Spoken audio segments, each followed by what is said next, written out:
one time, sumama sa akin yung anak kong lalaki na magpagupit. When it was his turn, tinanong siya nung barbero, sabi sa kanya, anong gusto mong gupit? Nagulat ako dun sa sagot niya. Ang sabi nung anak ko, just like my dad's, because I want to be like him. Alam niyo, honestly, that moment hit me. Kasi totoo pala that our children imitate us even before they fully understand us.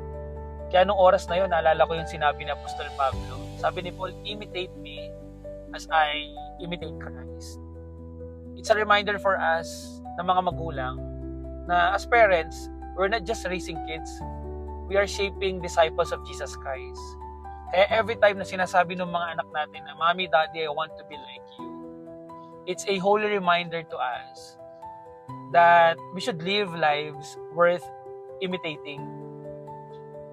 It's a reminder to us na the life we live is the model they follow. Kaya nung time na yon, habang nasa barbershop kami, napapray ako, sabi ko, Lord, I want to be the man na kapag ginaya ako at tinignan ako ng anak ko, mas napapalapit yung puso niya sa inyo.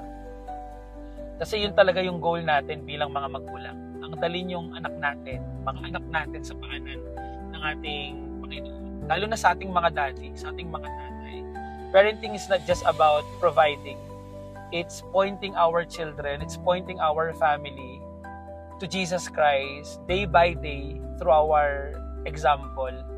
Kaya sa ating pong mga magulang, our kids will always imitate what they see. Kaya let's be careful. Let's live lives worth imitating. And let's live our lives na kapag tinignan po ng mga anak natin, mas napapalapit sila sa ating Panginoong Hesus. Kasi yun po talaga ang ibig sabihin ng pagiging magulang.